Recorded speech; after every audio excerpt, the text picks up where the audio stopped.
ये व्यवस्थाएं आपकी हैं, आपके ही बंधुजनों द्वारा अपना तन मन धन खर्च करते हुए इन व्यवस्थाओं को अंजाम दिया और आप भी सहयोगी हैं। जहां भी स्थान मिलता है आसन ग्रहण करें और तन्मयता आत्मीयता से एक एक शब्द को मन लगा के श्रवण करें। क्यों? उपस्थित समस्त महापुरुषों की जिम्मेदारी है कि आप लोग किसी मेले में नहीं आए, कोई नुमाइश नहीं है। दुनिया की जो सिस्टम होते हैं ऐसा यहाँ कुछ नहीं है। आप अपने को समझो कि आप एक देवी स्वरूपा बनकर, एक देव स्वरूप बनकर इस मानव मंगल मिलन सद्ब्रह्म समागम में पहुंचे और हर महापुरुष को अपने लिए स्वयं की जिम्मेदारी का निर्वहन भली भांति करना चाहिए। वैसे तो यहाँ अधिक समय की आवश्यकता नहीं है। यहाँ जो कुछ मेहर होती है, रहमत होती है, दृष्टि से हो जाती है, बोलने की भी जरूरत नहीं। इस बात को आने वाले महापुरुषों ने जाना है। आने वाले महापुरुष इस मानव मंगल मिलन सद्ब्रह्म समागम आते हैं, पहचाना है। और आप ये भी जानते हैं यहाँ किसी प्रकार का कोई प्रचार प्रसार तो है, लगभग मानवीय कार्यों को जनहित के लिए दुनियावी कैलेंडर के मुताबिक हमको लगभग 26 वर्ष हो चुका है। हमें पूछिए आप, हम नहीं जानते कि हमारा कोई परिवार था, हम नहीं जानते कि हम पर कभी बचपन आया, हम नहीं जानते, समझो साधारण भाषा में, कि हम पर कभी जवानी आई। हम नहीं जानते कि हमारे पास कोई संसाधन था। क्यों? 14-15 वर्ष पहले इंटेलिजेंस ब्यूरो से पेंशन अपनी मर्जी से हमने नहीं दी। आप समझ सकते हैं दुनिया की स्थिति का आकलन करते हुए नौकरी मिलना आसान काम नहीं होता है। 14-15 वर्ष पहले पेंशन लेना सरकार के खजाने से तमाम धन भी मिलता था और जो दुनियावी तौर पर होता है, लेकिन अपनी मर्जी से हमने पेंशन नहीं ली है। आपको अपनी हकीकत बता रहे हैं, जिससे भटकने वाले भटकाते रहते।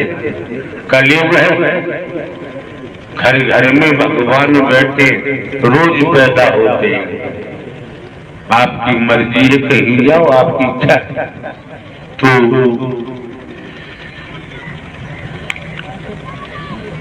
जो पेंशन दिलवा के लाए हैं, किसी को देखे न देखे वही उन्होंने सही को माध्यम बनाया हुआ है, निमित्त मात्र बनाया हुआ है। ये शरीर मात्र माइक है। आप समझेंगे जब दुनियावी तौर पर हमारा कोई स्वार्थ है नहीं किसी प्रकार का, आप समझ सकते हैं जो अवस्था आने वाले महापुरुषों की देखी जाती है अनगिनत। हम कोई पैर पूजाई नहीं करवाते, कोई फूल माला नहीं लेते, किसी मान सम्मान की हमको जरूरत नहीं है। और आप ये भी जानते हैं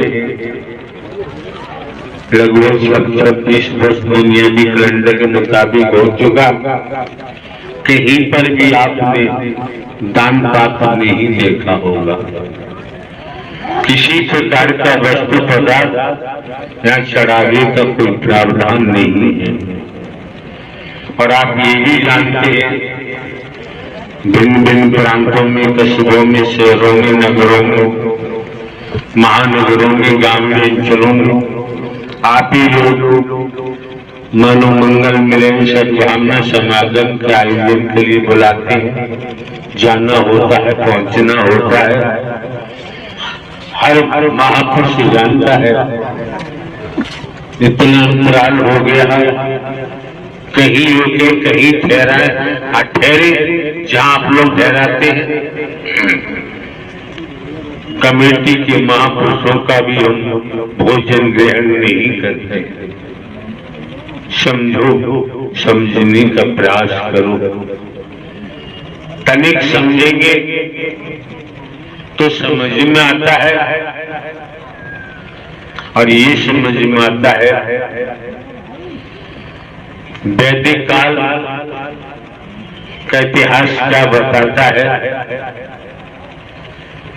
वेदों में, शास्त्रों में, पुराणों में क्या आता है, ऋषि मुनि संत जन क्या बताते हैं, ज्ञान देते होंगे, ज्ञान बताते हैं।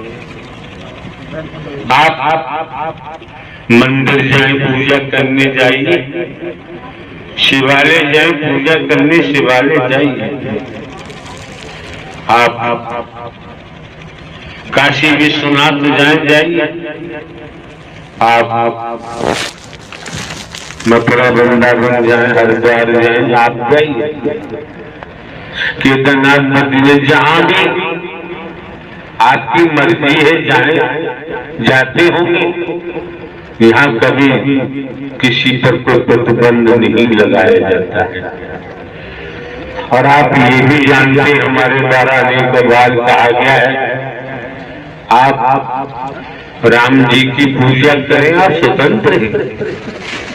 आप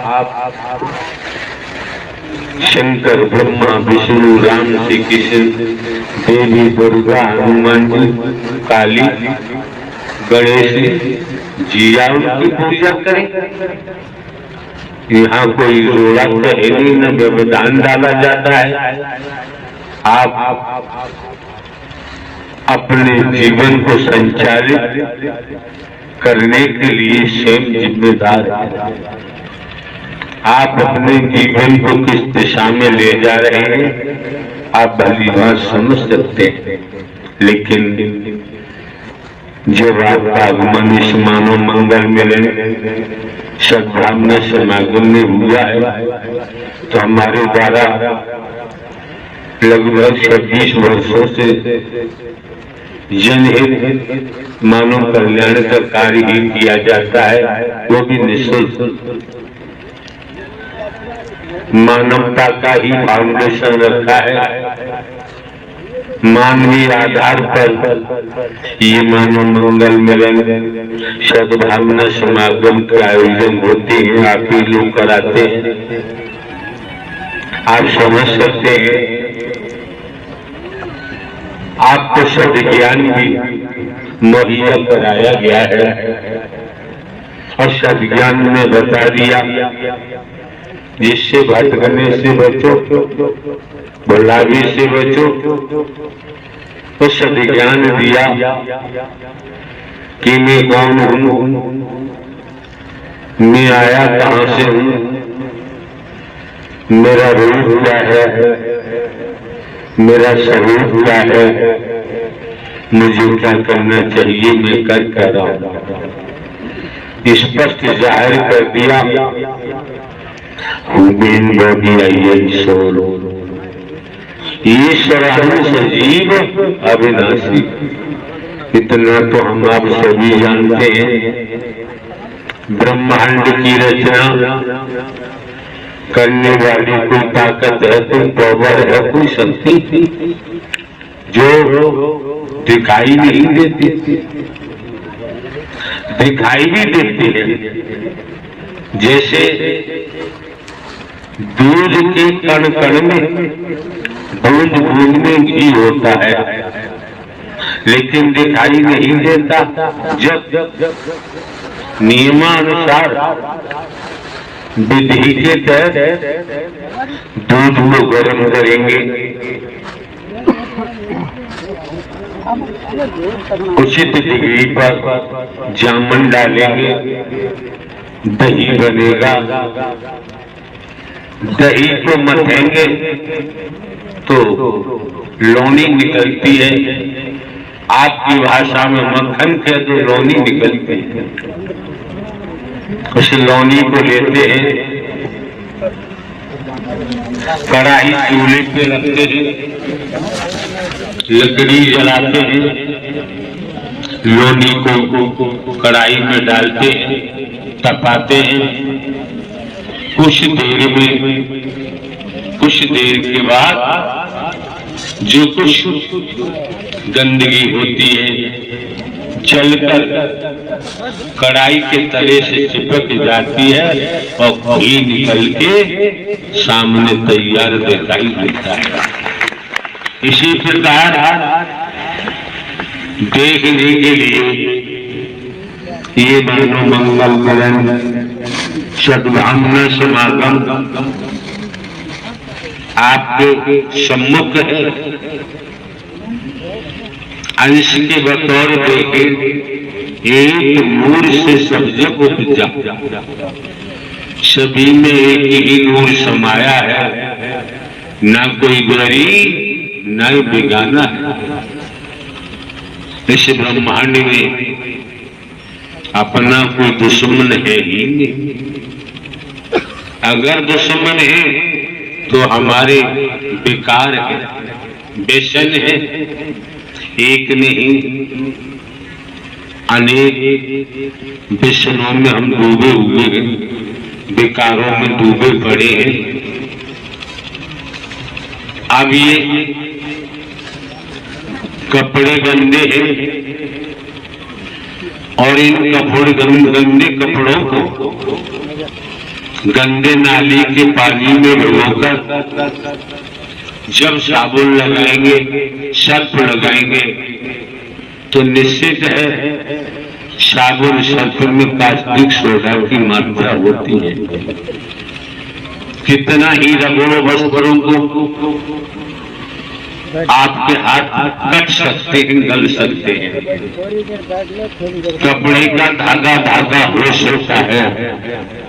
गंदे नाले में भीगे हुए कपड़े साबुन लगाने के बाद भी साफ होने वाले नहीं। अगर उन्हीं गंदे वस्त्रों को शुद्ध जल में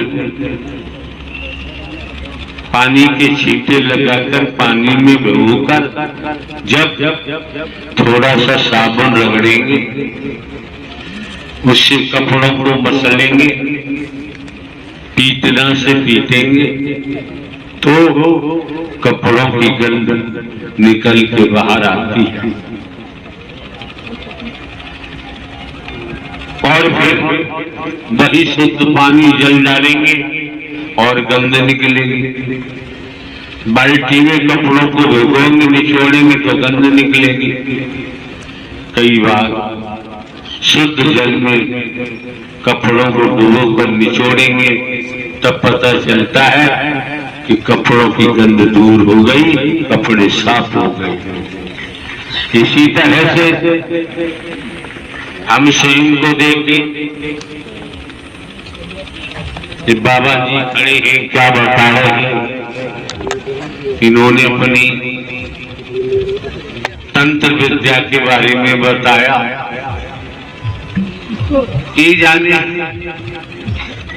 इस संबंध में हम कुछ नहीं कह सकते।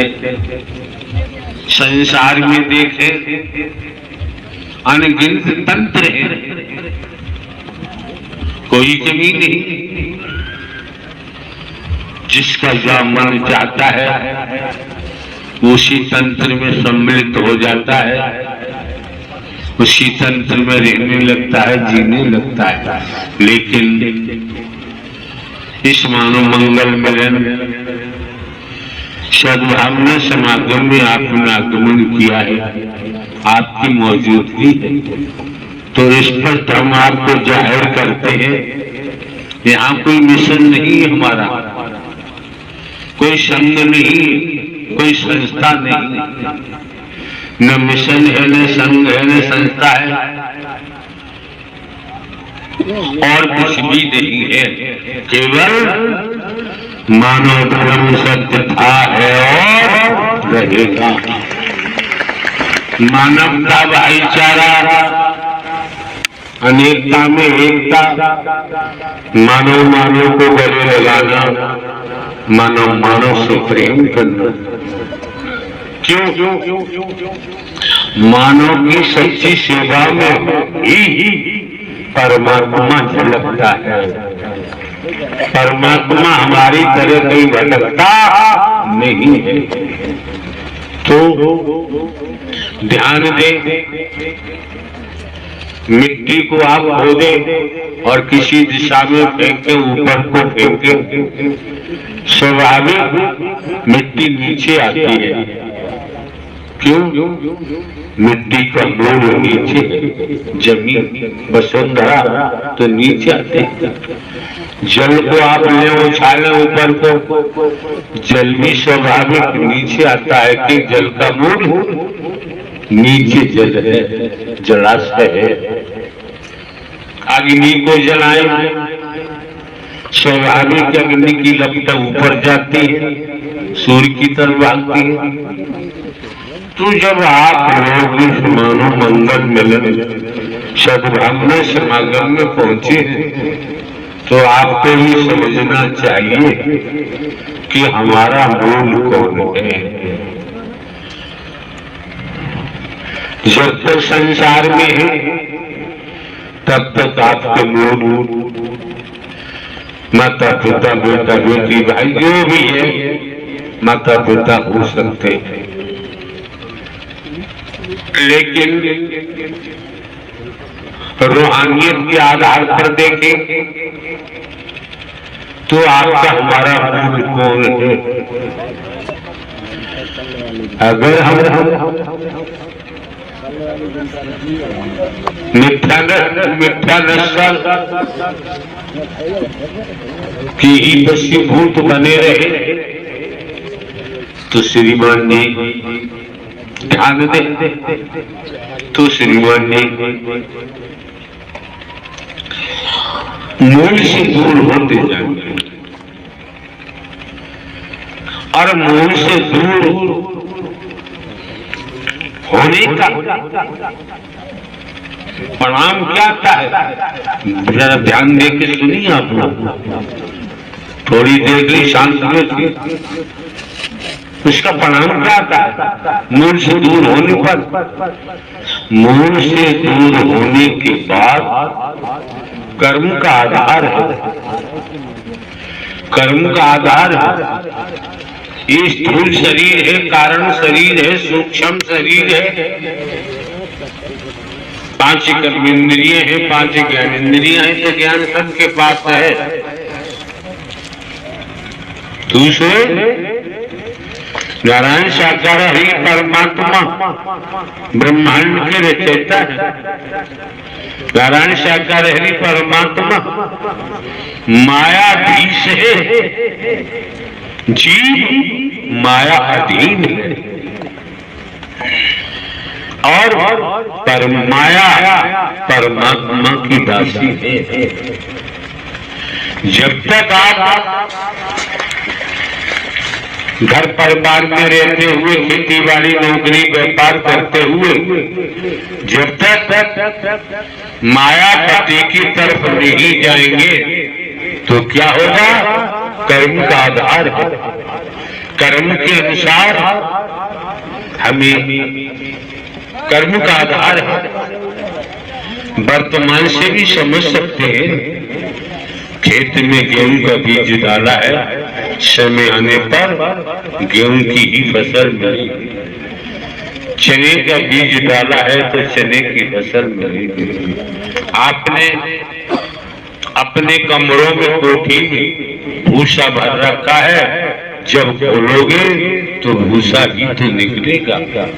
अनाज भरा हुआ है तो अनाज निकलेगा। मेवा मिष्ठान भरे हुए हैं तो मेवा मिष्ठान निकलेगा। गोल्ड डायमंड भरा हुआ है तो वही निकलेगा। कर्म का खेल, कर्म क्षेत्र। तो अब पुनः सावधान होकर श्रवण करें। जिन्हें हम गटर का कीड़ा कहते हैं, एक वैदिक काल का इतिहास बताता है। वेदों शास्त्रों पुराणों में आया होगा। जो महापुरुष वेदों शास्त्रों का स्वाध्याय करते हैं वो जानते हैं, नहीं करते हैं तो उनकी मर्जी। तो क्या होगा?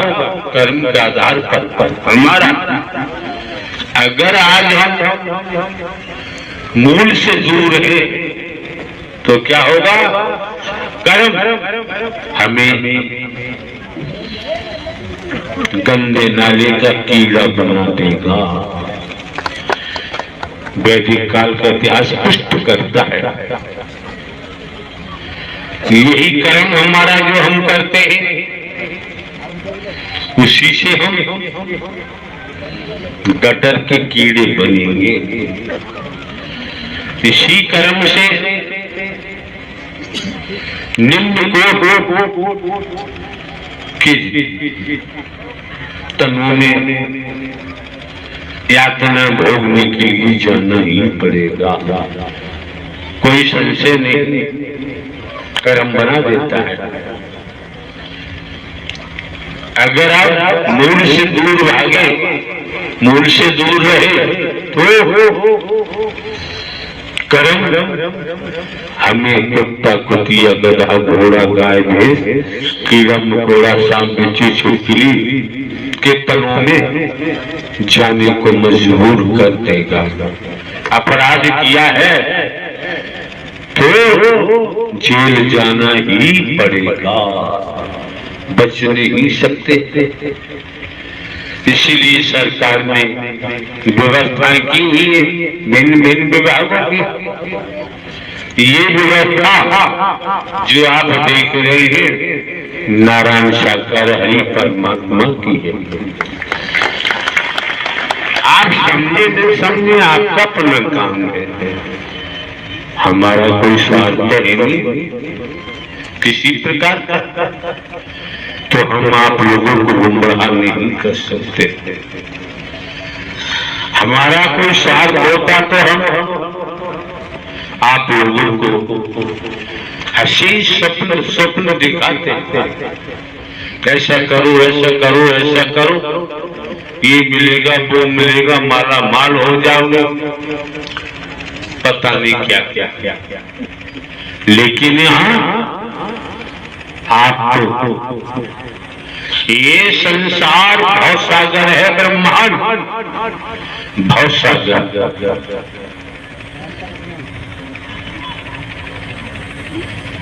आप समझ सकते हैं, आप लोगों ने देखा होगा, हमने भी खूब देखा, गांव देहात में रहे, गांव देहात में शरीर का जन्म हुआ है, हमने भी देखा।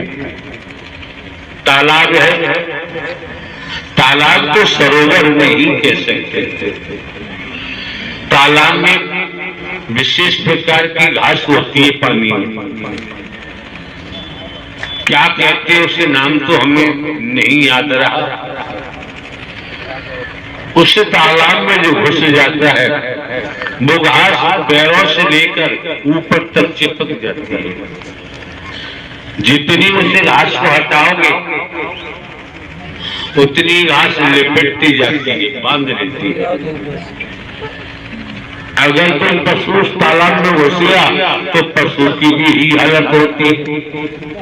ऐसी घास में फंस जाते हैं, फिर निकलना संभव नहीं हो पाता, मृत्यु हो जाती है।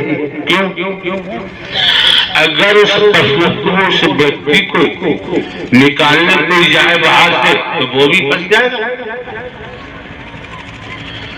अगर कोई निकालने की छलांग मारे, वो जानता है मैं भी फंस जाऊंगा, मरूंगा, तो बाहर 10-20 लोग खड़े होते हैं या से रस्सा बांध देते हैं। ब्रश से रस्सा बांधते हैं, 10-20 लोग खड़े होते हैं, रस्से को पकड़ते हैं, तो वो व्यक्ति रस्से के सहारे उस तालाब में उतरता है और जो घास आती है उसको हाथ से हटाता जाता, निकलता जाता, हटा के सपोर्ट रस्से का है। तो बाबूजी ध्यान रखो, आप लोग सुन लीजिए, ये संसार भवसागर है। अटेंशन हो के सुनो, सावधान होकर। ये संसार कैसे? राजा रहे न बलि रहे न औलिया, संतरी रहे न मंत्री, अधिकारी रहे न कर्मचारी, जो आया है सो जाएगा, राजा रंग फकीर। तन से संबंधित, ब्लड से संबंधित एक संबंधी थे, उस गांव के महापुरुष आए, हमने उनसे पूछा, वो पुलिस विभाग में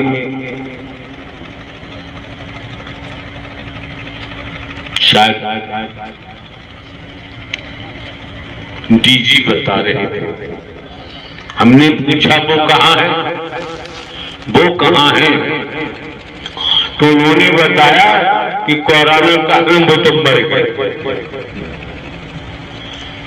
भूल गए। जो घास मोह, समझो मोह की घास पेट पर, पीठ पर पत्थर बांध लो, तैरना जानते हो तो जलाशय में उतर जाओ तो आपका तैरना समाप्त हो जाएगा।